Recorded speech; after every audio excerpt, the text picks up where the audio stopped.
en a plusieurs.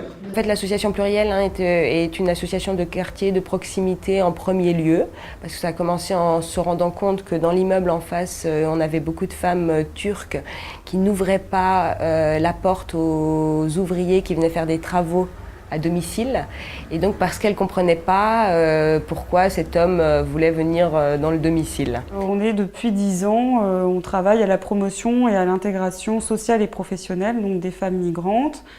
On accueille chaque année environ 160 femmes qui sont de 46 nationalités différentes. On a beaucoup de familles monoparentales, de femmes seules en fait, qui ont à gérer tous les fronts, autant l'accès à l'emploi, autant l'éducation de leurs enfants, autant leur propre autonomie. On ne savait pas parler le français avec les gens, on ne savait pas demander quelque chose. Toujours je vais avec mon mari, le médecin, toujours je ne fais pas toute seule. Et ET, ici, ça c'est comme le et.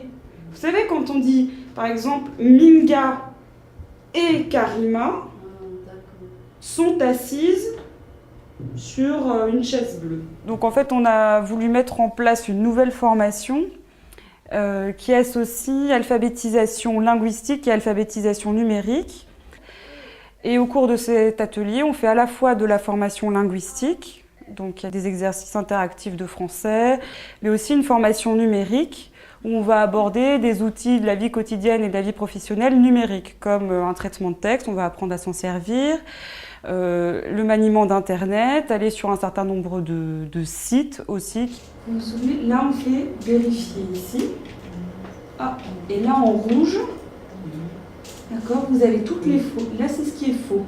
Je suis intéressée pour apprendre l'Internet, là, parce qu'avant, je ne sais pas beaucoup utiliser. Et pour faire un peu le CV, le truc pour chercher le travail aussi. Donc, quand on a voulu lancer ce nouveau projet qui commence cette année, comme c'était un projet numérique, il nous fallait des ordinateurs et un vidéoprojecteur. Et là, on a sollicité la Fondation Batigère pour cet investissement. Et la Fondation Batigère nous a soutenus. Et donc, ça nous permet d'avoir une salle informatique équipée de 6 ordinateurs et un vidéoprojecteur, ce qui est fondamental. Sinon, le projet n'aurait en fait pas eu lieu. La poitrine. P-O-J-T-R-I-N-O. D'accord, c'est ça. Oui.